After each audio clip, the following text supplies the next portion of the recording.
Hicham Zouaoui, bonsoir. Merci d'avoir accepté l'invitation de Naïdatech. Alors, Hicham, tu es le cofondateur de Pipi Piala, la première application de covoiturage longue distance au Maroc qui permet à une communauté de plus de 320 000 personnes de voyager confortablement tout en faisant des économies. Hicham, je suis ravi de te recevoir avec moi aujourd'hui. Est-ce que tu peux te présenter en quelques minutes et personnellement voilà ton profil et qu'est-ce que tu fais dans ta boîte, qu'est-ce que vous faites dans ta startup PipiPiala? Merci Badr pour l'accueil. Je suis ravi de prendre part à ton podcast. Je suis Hicham Zouaoui, CEO et cofondateur de l'application Pipipiala, qui est, comme tu l'as très bien présenté, c'est une application de covoiturage longue distance. L'application, elle permet aux gens de se connecter et de voyager ensemble pour voyager confortablement tout en faisant des économies. Très bien. Ok. Et comment tu as eu, justement, comment tu as eu l'idée de cette application? L'idée, elle est venue d'une manière un petit peu spontanée. Surtout, c'était suite à un besoin. À l'époque, j'étais étudiant et je faisais la navette entre mon lieu de stage de PFE et mes études. Et souvent, il y avait des problèmes de transport, de mobilité. Et c'est cette problématique qui m'a incité à trouver une alternative. Et connaissant le covoiturage, j'ai essayé de fonder, d'initier une petite communauté, un petit groupe sur Facebook pour pouvoir faire du covoiturage entre amis. Et plusieurs personnes qui voyageaient, mais souvent on ne savait pas qui voyage et qui ne voyage pas.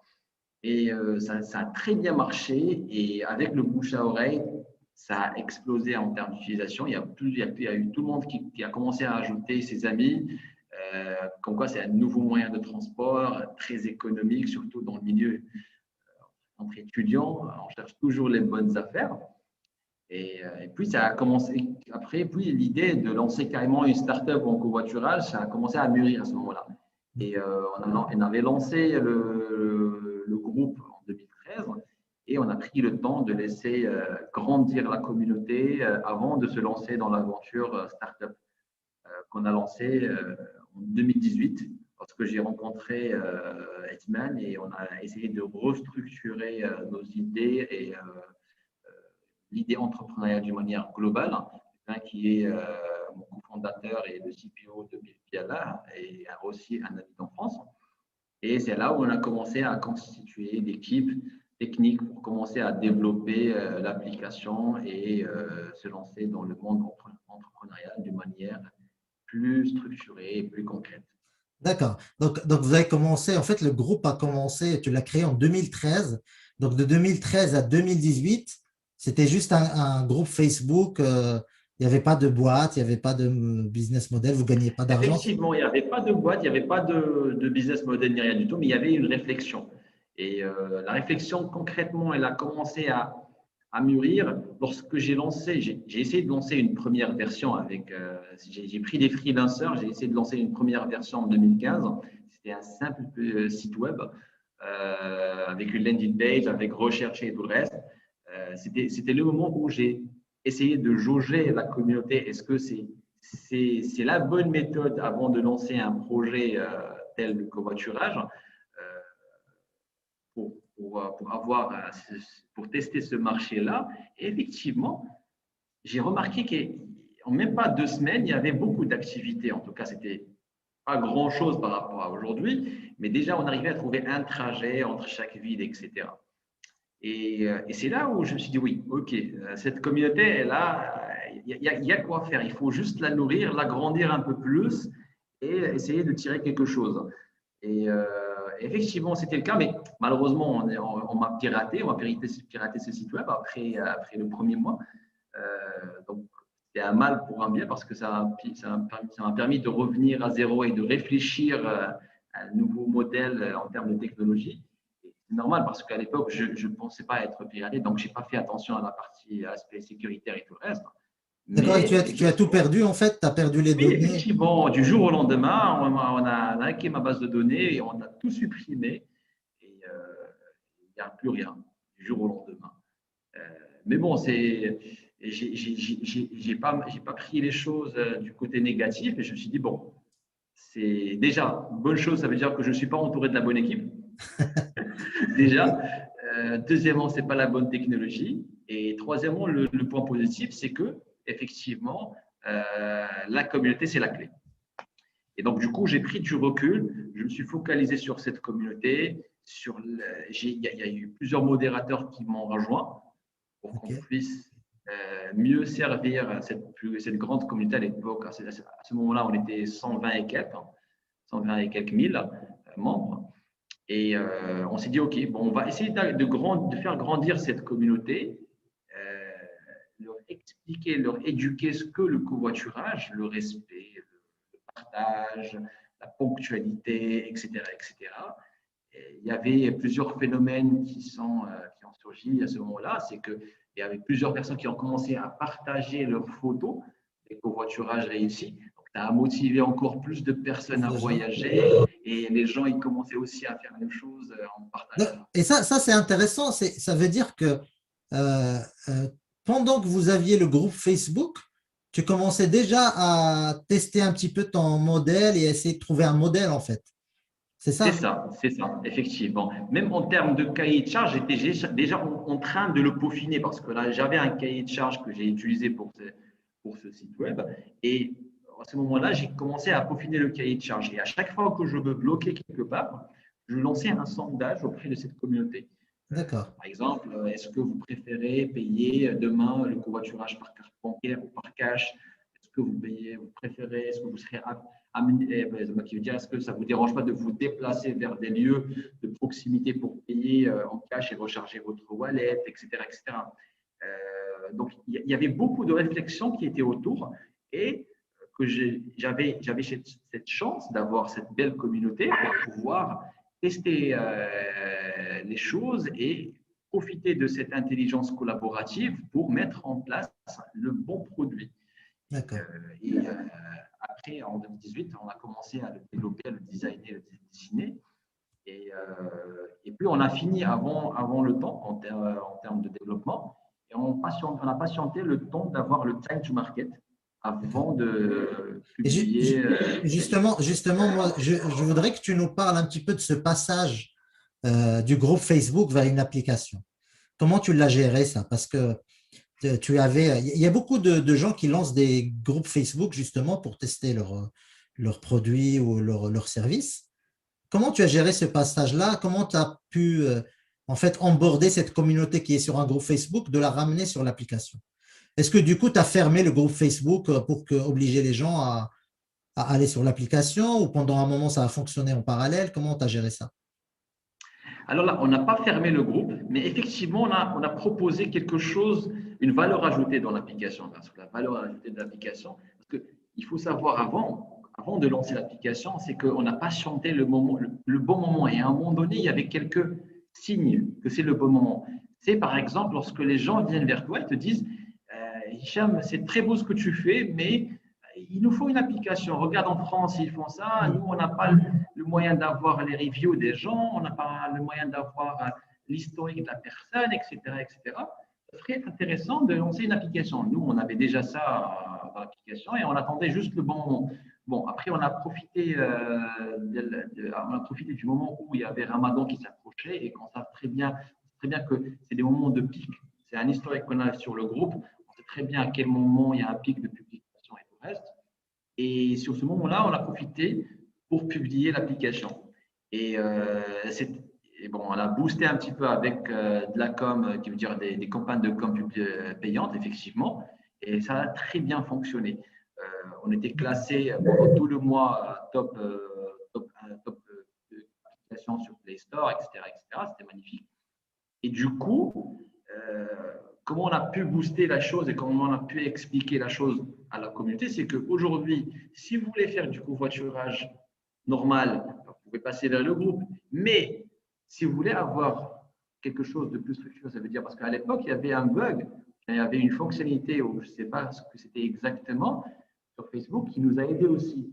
C'est que quand vous faites une recherche sur la file d'actualité du groupe, ça ne vous sort pas les derniers résultats. Il faut filtrer avant. Donc, du coup, les gens trouver leur covoiturage, ils devaient faire glisser, descendre. S'ils n'ont pas le réflexe de faire le filtre, ou bien s'ils ne l'ont pas vu, ils ne vont pas trouver leur covoiturage. OK. Donc, du coup, l'avantage, c'est que sur l'application, tu peux rechercher avec un simple bouton, dans toute application. Tu pouvais vérifier le profil de la personne. On a rajouté la vérification par CL aussi. On a mis en place la possibilité de voyager entre femmes, ou bien entre hommes, ou bien en mix. On a mis en place aussi la partie des reviews, comment noter les personnes, la date d'inscription, etc. Donc, il y avait beaucoup d'avantages à utiliser l'application plutôt Et que à de l'époque, rester on a sur le gardé groupe Facebook. exprès l'application gratuite pour ne pas avoir d'éclat de différence. Vous aurez plus de valeur ajoutée à utiliser l'application, mais il faut payer. Donc, on a gardé en mode gratuit. On a juste mentionné en bas que c'est gratuit pendant quelques mois. D'accord. Et ça a pris justement, ça a pris combien de temps pour onboarder la totalité ou un grand nombre des gens qui étaient sur le groupe Facebook?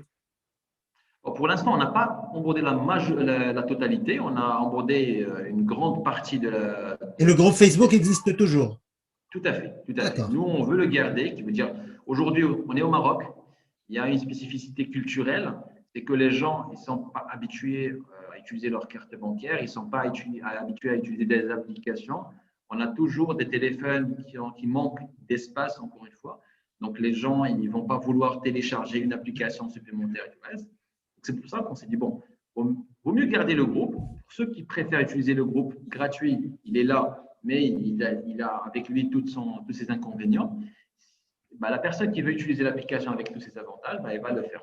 Très bien. Et effectivement, on a des gens qui utilisent le groupe et on a des gens qui utilisent que l'application. Et ça vous fait un vivier de gens qui justement peuvent tester le covoiturage et passer sur l'application plus tard. Il y a plusieurs personnes, on a remarqué ce phénomène, il y a plusieurs personnes qui passent vers le groupe. À un moment donné, dès qu'ils s'aperçoivent que c'est pas la bonne plateforme, automatiquement, ils cherchent à télécharger l'application par la suite. Très bien. OK. Est-ce que du coup, aujourd'hui, vous avez 320 000 utilisateurs inscrits? Est-ce que tu peux nous donner des métriques sur l'usage aujourd'hui de votre application? Combien d'utilisateurs par mois actifs? Des choses comme ça. Est-ce que… Bon, avec la pandémie, ça a un petit peu changé, c'est normal. Comme pour tout le monde aujourd'hui, on tourne à 30% de notre taux d'activité. OK. Avant la pandémie, c'était en bonne courbe croissante. Après, ça a stoppé. On a stoppé entre mars et juin. On a arrêté toutes les activités, pas de publication ni dans le groupe ni dans l'application. Puis à la reprise, ça a rebondi un petit peu. Vous étiez à quelle métrique juste avant la pandémie? Avant, on tournait à 400 publications par jour. On transportait entre 200 et 300 personnes par jour aussi. C'était un taux de remplissage qui était sur 1,5 sur 4 passagers, voire 2 parfois lors des week-ends par trajet. On touchait toutes les villes du Maroc. Ça avançait très bien avant la pandémie. On espère que ça reprend, le flambeau reprend après, une fois qu'il n'y a plus d'autorisation de déplacement demandée, lorsque les gens vont voyager. Mais pour l'instant aussi, effectivement, déjà, ce qui est bien, c'est que les gens continuent à se déplacer, continuent à utiliser l'application. C'est bon, on est sur une courbe qui est assez constante. On a des pics lors des week-ends, ce qui est encore une fois assez bien. Mais effectivement, il faut qu'on arrive à retrouver le taux d'activité avant pour qu'on puisse continuer notre croissance. Inch'Allah. OK, très bien. Moi, je voulais te poser justement une question sur… alors, d'abord, avant pandémie, justement, quand il n'y avait pas ces problèmes ces restrictions de déplacement, toi, quelles sont la métrique ou les métriques que tu suis et que tu suis pour ton activité, qui sont très importantes? La métrique la plus importante. Pour moi, aujourd'hui, le covoiturage, il faut essayer de voir le but réel du covoiturage pour trouver la bonne métrique. C'est qu'aujourd'hui, nous, il y a une problématique de places qui sont vides dans les véhicules, qui circulent dans toutes les autoroutes du royaume. Et notre objectif, c'est de les remplir. Donc, du coup, c'est ce taux de remplissage, c'est notre principal objectif. C'est qu'il faut qu'on arrive à atteindre un taux de remplissage qui est assez important. On sait très bien qu'on ne peut pas avoir un taux de remplissage de 4 sur 4 parce que le trafic n'est pas le même vers toutes les villes du Maroc. Il y a certaines villes où il y a beaucoup de déplacements et il y a d'autres villes où il n'y en a pas. Donc, effectivement, sur une moyenne, on sait très bien qu'il y aura une moyenne idéalement de 2 sur 4 en taux de remplissage. C'est notre objectif, c'est d'atteindre ce 2 sur 4 et puis par la suite essayer de l'augmenter au fur et à mesure. Donc, pour être clair, la métrique que vous suivez, c'est en fait, vous avez un nombre de chauffeurs ou de personnes qui se déplacent avec leur véhicule de ville en ville. Tout à fait. Ils ont de 1 à 4 places disponibles. Tout à fait. D'accord? Et vous, la métrique que vous suivez, c'est combien de places ont été réservées au sein de l'application. C'est ça, c'est ça. D'accord. Et est-ce que du coup, l'onboarding des chauffeurs, du coup, vous n'avez pas de problème d'onboarding de chauffeurs, d'avoir des chauffeurs qui se déplacent et d'avoir des trajets disponibles, ou c'est aussi une métrique que vous suivez et que vous essayez de développer, ou c'est peut-être, vous avez déjà passé ce stade-là, peut-être d'onboarder un maximum de chauffeurs? Il y a un phénomène qui est génial et qu'on a constaté, surtout quand il y avait encore le groupe, c'est qu'aujourd'hui, parce que le groupe, en gros, PPPLA est là environ 7 ans. Donc, les gens, les étudiants qui sont en mode passager aujourd'hui, dans 2 ans, ils vont finir leur cursus universitaire, ils vont avoir une voiture, donc ils vont se transformer en driver. Et à ce moment-là, les gens, à l'époque, je me rappelle très bien, ils publiaient toujours c'est super, maintenant j'ai une voiture, je vais commencer à publier des offres. C'est fini les demandes, maintenant c'est les offres. Et c'est ce qui se passe, effectivement. C'est que les gens aujourd'hui, ils partent avec des conducteurs et dès qu'ils ont une voiture, automatiquement, ils se transforment en conducteurs. Donc, du coup, c'est un cycle qui s'auto-nourrit d'une manière continue. Et c'est génial. Très bien. OK. Alors, question suivante. C'est quoi les problèmes techniques que vous avez eu, les problèmes techniques les plus importants que vous avez eu à résoudre dans PPPLA? C'est presque chaque jour des problèmes techniques. Heureusement qu'on a Alors, une équipe. je ne parle pas de problèmes techniques de plateforme. Problèmes techniques, par exemple, est-ce qu'à un moment donné, justement le remplissage et vous suivez la métrique sur le remplissage de place, vous regardez et vous voyez qu'à un moment donné, ce n'est pas très maîtrisé, optimisé. Comment vous faites pour résoudre un problème comme ça, par exemple? Quelles sont les stratégies pour remplir un maximum de places et justement, et par conséquent, fournir un revenu aux chauffeurs qui sont inscrits sur la plateforme? Bon, déjà, on ne peut pas parler de revenus parce que c'est un partage de frais. Donc, du coup, c'est plutôt des économies. On n'est pas utiliser le terme revenu parce que sinon, ça va être du VTC. Et pour répondre plus précisément à ta question, effectivement, on a essayé de se munir de plusieurs solutions qui nous permettent de collecter de la data en termes d'habitude et d'utilisation de l'application et tout le reste. Et quand on remarque qu'il y a plus d'offres que de passages, que de réservations, on cherche à savoir pourquoi. On a rajouté, il y a une fonction qui s'appelle créer une alerte, qui veut dire quand toi tu veux voyager du point A au point B et tu ne trouves pas d'offre, tu crées une alerte pour le jour que tu as choisi. Et dès qu'un conducteur publie une offre, automatiquement, tu reçois une notification. Donc, du coup, c'est une fonctionnalité qui est assez sympa et les gens l'utilisent souvent. Du coup, on récupère les différentes alertes pour connaître un petit peu les gens où veulent voyager. Et automatiquement, si on remarque qu'il y a un gros gap entre conducteurs et passagers, on essaie de voir les 5 villes où il y a le plus de demandes et on lance des campagnes de com dessus. Payantes, bien sûr, pour un petit peu récupérer de nouveaux leads et pour remplir ces trajets-là. Très bien, ok, c'est clair. Moi, j'ai une question sur le marché marocain, parce qu'on sait qu'on a une problématique de paiement au Maroc, paiement par carte bancaire. Ce n'est pas encore démocratisé complètement. Et donc, j'imagine que vous avez ce problème-là justement de faire payer les usagers par carte bancaire. Alors, comment vous gérez, vous, le paiement sur la plateforme? Et deuxième chose, est-ce que le paiement par carte, c'est quelque chose qui existe? Et quel est le pourcentage de paiement par carte, paiement par cash? Et comment vous faites pour favoriser justement ce passage-là au paiement automatique par carte bancaire? Nous, on a tout simplement choisi de mettre en place pour répondre à cette problématique. Effectivement, c'est très bien qu'au Maroc, il y a plusieurs personnes qui préfèrent payer en cash. Même dans les sites e-commerce, on le remarque souvent, les gens ils préfèrent payer à la livraison en cash, même s'ils disposent d'une carte bancaire.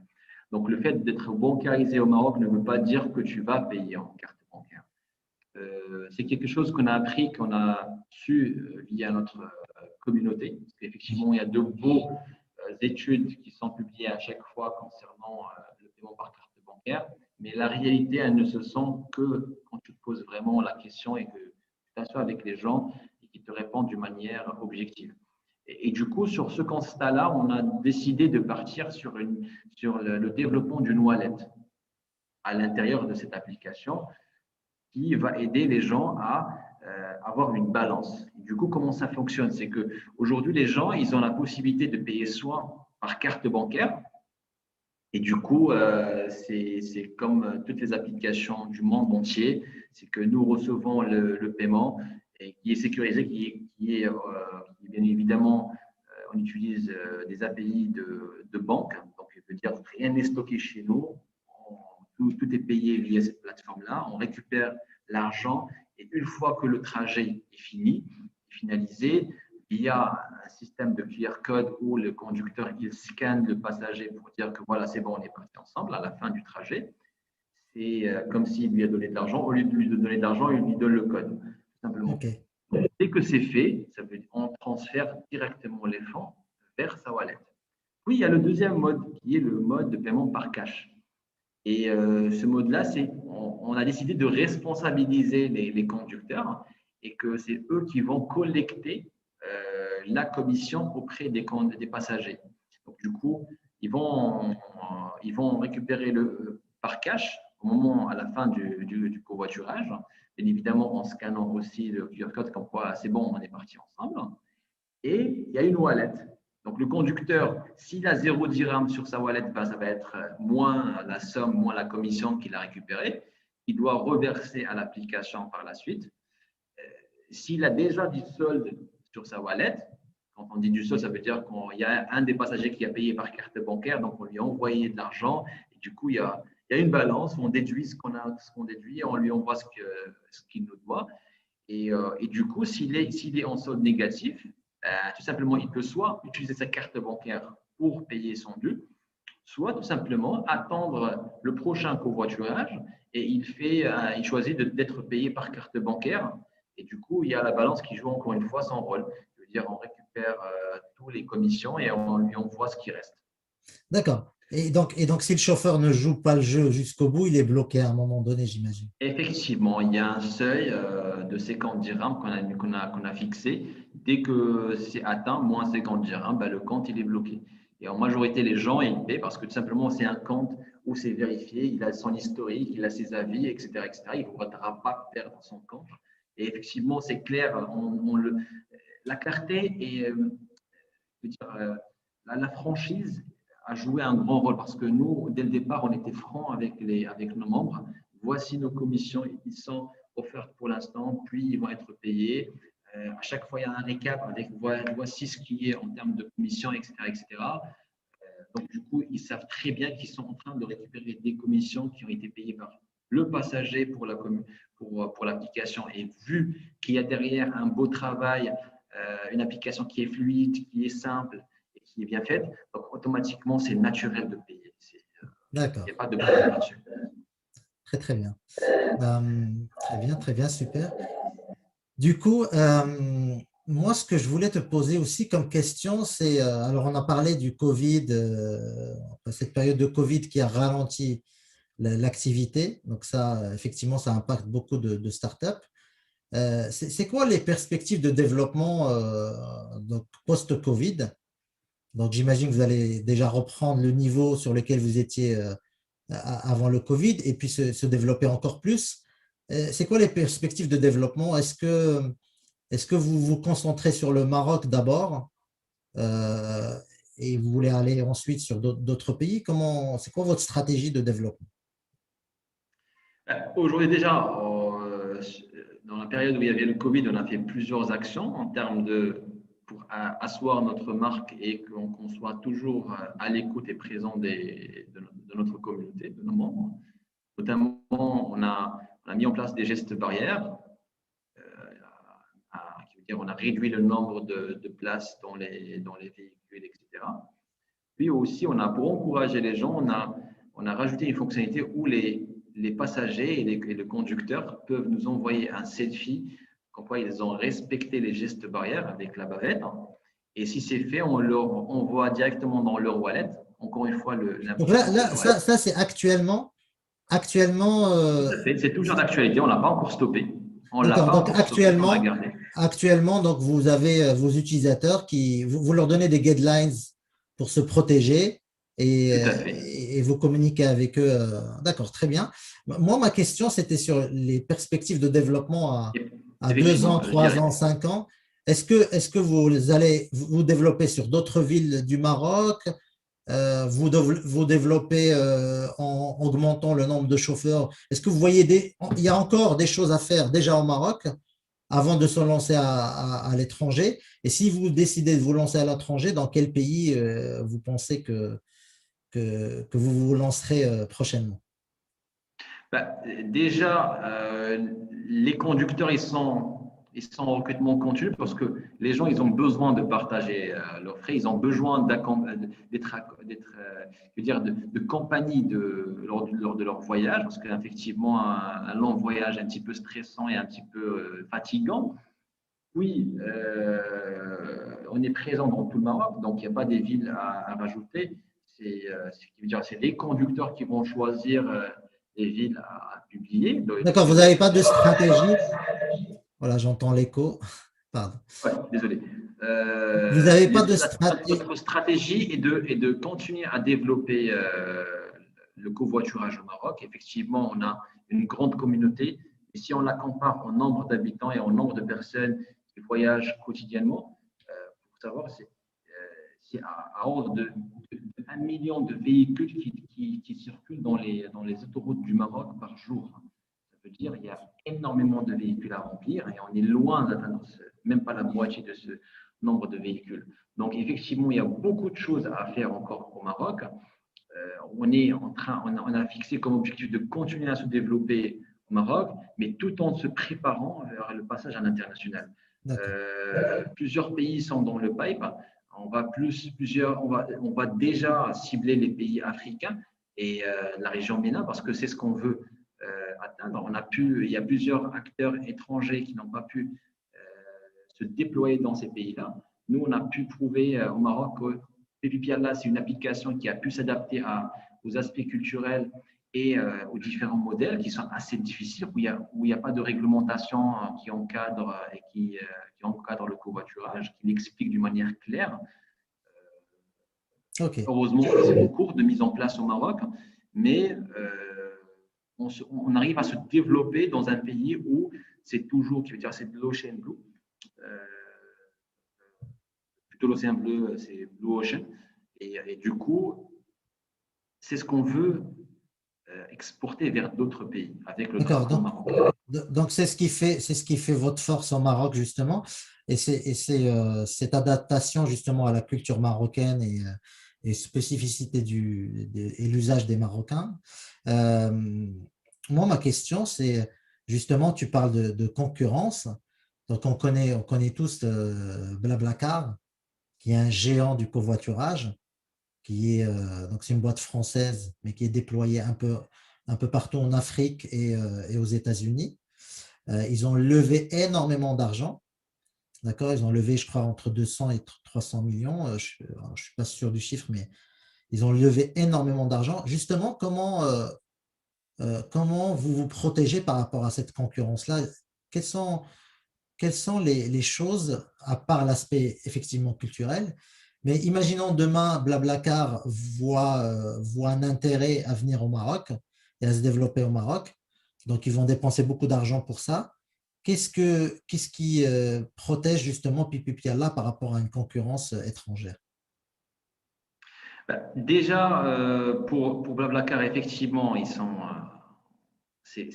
effectivement, c'est le premier acteur de covoiturage dans le monde. Ils ont réussi à ouvrir plusieurs pays et plusieurs pays, ils n'ont pas pu les ouvrir. Mhm. On a profité pour apprendre de leurs échecs. Ça nous a un petit peu raccourci l'évolution de l'application et de pas mal de choses. En tout cas, on les remercie par rapport à leurs échecs qu'ils ont partagés sur Internet et dont on a pu bénéficier pour un petit peu avancer plus rapidement. Par contre, effectivement, cette avancée, on a pu avancer rapidement en termes technologiques. Je veux dire, aujourd'hui, Pipiala, c'est une application qui n'a rien à envier aux autres applications internationales, qui veut dire en termes de structure, en termes de UX, en termes de UI, en termes de sécurité d'infra. Ça veut dire que si dans un marché, il y a les deux applications, s'il n'y a pas une autre valeur ajoutée, il n'y aura pas une valeur ajoutée dans la partie technique. Oui, c'est vrai que leur nom, il est plus ancien que le nôtre. Aujourd'hui, au Maroc, Pipi Piala, le branding de Pipi Piala, il est plus existant et plus structuré au Maroc. Donc, peut-être que ça nous donnera un avantage. Oui, il y a un avantage de l'équipe. Aujourd'hui, l'équipe Pipi Piala, c'est une équipe qui connaît parfaitement le covoiturage, qui connaît parfaitement la culture de la mobilité au Maroc. Donc, du coup, ça aussi, ça va être un avantage pour nous, déjà au Maroc. Et si on décide de partir vers d'autres pays qui ont les mêmes spécificités culturelles que le Maroc, par exemple, si on dit la Tunisie ou d'autres pays, et si par coïncidence, il y a aussi Blablacar qui veut s'installer aussi, je pense on gardera un petit peu l'avantage sur cette partie-là. Et vu qu'on est une petite équipe qui est assez agile, euh, on pourra s'adapter. Donc, du coup, puis, par la suite, effectivement, c'est des marchés que historiquement, à l'époque, ils n'ont pas voulu s'attaquer dessus parce que tout simplement, ce n'était pas assez rentable pour eux en termes d'investissement. Ouais. Et on le remarque très simplement avec les pays où ils se lancent. Ils se sont lancés en 2018 dans la Russie en rachetant une boîte Oui, qui fait tout. Ils se sont lancés au Brésil, en Turquie, en Inde. C'est toujours de gros pays où il y a beaucoup de défis en termes de mobilité. Et, euh, et je pense que c'est pour cela qu'ils ne se sont pas intéressés justement, pour l'instant, effectivement, ils ont des priorités. Ils vont se lancer sur les pays les plus rentables. Euh, Après, rentable, je ne sais pas est-ce que c'est rentable ou pas, En tout mais déjà, cas, c'est grand. Je veux dire, il y a de la voilà, mobilité derrière. il y a un marché. Il y a un marché, Il y a un marché. effectivement. Moi, mon point, c'est que aujourd'hui, Pipi Piala fait un effort énorme. Vous faites de l'innovation, vous avez une communauté extraordinaire, plus importante de jour en jour. Donc, en fait, finalement, vous faites et vous réglez les problèmes techniques de la culture marocaine, du paiement, voilà.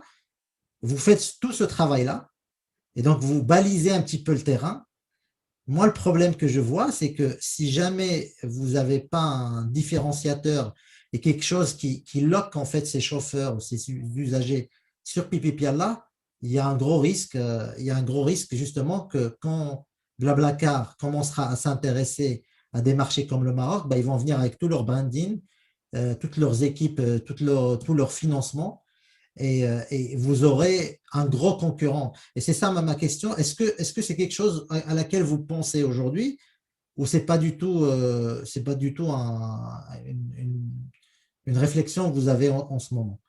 Sachant que aussi, ça c'est une question que tous les VC vont vous poser parce qu'un VC, si jamais vous êtes sur une levée de fonds ou vous comptez lever des fonds, les VC vont vous poser ces questions-là parce qu'ils ne vont pas investir s'il n'y a pas une perspective d'exit ou d'un développement et une concurrence, une vraie concurrence par rapport à Blablacar, parce que finalement, ce marché-là, il est mondial.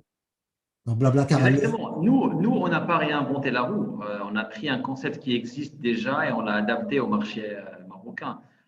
Donc, on ne pourra pas se dire non, non, c'est notre innovation et il faut qu'on la protège. Nous, on est meilleurs.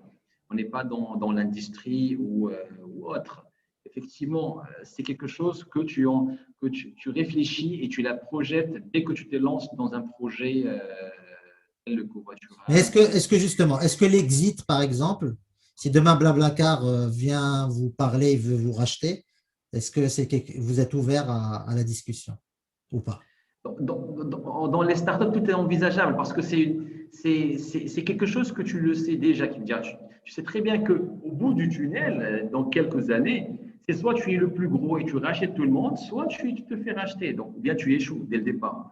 Donc, Donc, c'est c'est une quelque option chose. parmi d'autres. Exactement. Donc, du coup, quand tu traces une stratégie, tu traces une stratégie pour chaque objectif et tu avances et au fur et à mesure, pas juste, si tu vois que tu n'as pas échoué, donc c'est bon, tu enlèves les stratégies concernant l'échec. Si tu arrives à réussir les premiers jalons et tu vois que tu commences à prendre de l'ampleur, donc tu sais très bien combien d'options il te reste et tu essaies de mettre en place des stratégies au fur et à mesure. Mais tout est envisageable. Très bien. OK, OK, c'est clair. Du coup, on va passer à la troisième phase de l'interview et on va parler plus généralement de l'écosystème des startups marocaines. Euh, Hicham, qu'est-ce que tu vois en fait comme difficulté dans l'écosystème des startups marocaines aujourd'hui? Ça fait quand même quelques années que tu as lancé ta boîte. Est-ce que tu vois une évolution et est-ce qu'il y a toujours les mêmes problématiques qui sont présentes ou est-ce que ça évolue très rapidement? Alors franchement, pour moi, ça évolue rapidement par rapport à d'autres secteurs d'activité au Maroc. En tout cas, déjà le secteur d'activité concernant l'entrepreneuriat euh, et tout ce qui est start-up, c'est quelque chose qui avance à grands pas. Pourquoi? Parce que quand j'ai commencé l'entrepreneuriat, il y avait pas, on ne va pas dire qu'il n'y avait rien, mais à peine ça commençait à cogiter en tout cas chez les banquiers, chez les ministères, dans les discussions gouvernementales, etc. Et à ce moment-là, aujourd'hui, il y a beaucoup d'initiatives. Et ça, c'est très bien pour les porteurs de projets. Et d'ailleurs, moi, je les encourage souvent à se lancer. Je leur dis que c'est le moment de se lancer dans l'entrepreneuriat, parce qu'effectivement, il y a plusieurs fonds qui ont été débloqués pour les entrepreneurs. À l'époque, il n'y avait pas de subventions. Les subventions, on vient de les lancer récemment pour tout le monde. Et à l'époque, il n'y avait pas de subventions. Donc, du coup, on a pu bénéficier que récemment. Et qui est génial qu'à l'époque, quand j'ai voulu développer avec chercher, je veux dire notamment quand j'ai parlé, j'ai évoqué le site web, et essayer de chercher une équipe technique à soit embaucher, soit à payer une agence digitale qui va me faire une application. Et j'ai fait les développements avec mes propres réserves, avec mon propre argent. Parce que tout simplement, quand je suis parti voir la banque, il m'a dit, OK, c'est quoi ton business model? C'est quoi tes projections? Comme tu sais, il y a beaucoup de questions qui sont plus finance, purement finance. Une startup ne peut pas justifier. Elle ne peut pas justifier un revenu, elle ne peut pas justifier une prévision. Et du coup, ils m'ont dit, OK, bah, on peut vous donner maximum 200 000 dirhams, mais il faut hypothéquer quelque chose. OK, comment je vais faire pour hypothéquer? Moi, je suis encore jeune actif et du coup, c'est un peu difficile. Et maintenant, on peut avoir 200 000 dirhams en subvention, carrément. D'accord. Donc, en même pas 3-4 ans, il y a eu un gros changement. Donc, il y a beaucoup d'initiatives. Effectivement, pour moi, je suis très satisfait. Il y a beaucoup d'incubateurs. Il y a beaucoup d'incubateurs qui maintenant, les incubateurs commencent à se spécialiser sur certains secteurs d'activité. Il y a des incubateurs qui sont spécialisés dans tout ce qui est clean tech. Il y a des incubateurs qui sont spécialisés dans la partie retail. Récemment, Moulay Hafid Alami, le ministre de l'Industrie, a inauguré le lancement de cet incubateur avec l'université Mohamed VI. Et du coup, maintenant, on commence à se spécialiser par secteur pour qu'on puisse incuber et créer des champions par activité. C'est très bien, ça avance. Donc, pour le lancement des startups, il y a beaucoup d'initiatives, justement. Il y a des prix, il y a des prêts, il y a du financement. Une fois passé cette étape-là, je ne sais pas si vous êtes à la recherche de financement pour vous développer. Euh, Est-ce que justement, une fois qu'on a eu ces prix et ces subventions, pour vraiment se développer et aller lever des fonds, Est-ce que c'est quelque chose que vous cherchez? Est-ce que vous cherchez des fonds en ce moment? Et si vous cherchez des fonds, comment ça se passe cette phase? Est-ce que c'est compliqué pour vous? La plupart des gens Ça que je... dépend. Ouais. Franchement, ça dépend de votre type d'activité, ça dépend de Alors, votre première, business, ça première dépend question, est-ce que vous des cherchez du fondateurs aussi. financement? Nous, aujourd'hui, on vient de clôturer notre levée de fonds. Donc, du coup, OK. pour l'instant, ça va. On lancera un autre round, mais je pense que l'année prochaine, et ça va être plus à l'international. OK. Euh, donc, du coup, pour l'instant, pour les startups, effectivement, moi, à mon avis, c'est plus le projet et les fondateurs, les porteurs de projets. Parce que souvent, il y a de beaux projets, mais les fondateurs, ils ne sont pas très convaincants, ou parfois c'est l'inverse. Donc, du coup, effectivement, il y a beaucoup de business angels au Maroc. Il y a beaucoup de programmes d'investissement au Maroc. Il suffit juste de les convaincre. Donc, pour toi, Hicham, il n'y a pas vraiment de problématique, une grosse problématique de financement. Oui, effectivement. Concernant aujourd'hui, toute startup qui te dit j'ai un problème de financement pour commencer, pour moi, c'est pas possible. Il n'y a OK. plus ce problème-là. Il n'y a plus cet handicap. Peut-être s'il y a d'autres problèmes, oui, en termes des problèmes, tu veux dire, côté marché, côté accessibilité, côté réglementation, côté fiscalité, côté fiscal ou bien côté. Mais pour se lancer, il y a beaucoup d'initiatives. Effectivement, OK. effectivement. Aujourd'hui, je peux être le couteau suisse de ma startup, avoir l'idée, avoir la motivation, la persévérance, faire un peu, connaître un petit peu de tout et se lancer sur le chemin de l'entrepreneuriat, avoir des financements initiaux qui peuvent t'aider pour mettre en place un POC et puis partir voir des business angels qui vont t'aider avec un financement qui pourra pour pouvoir commercialiser ta solution ou bien ton service. Et puis, à toi de donner, de mettre, je veux dire, de prouver ce que tu sais faire. Et si c'est le cas, bah, tu vas commencer à recruter les gens pour accélérer et partir voir ailleurs pour lever des fonds.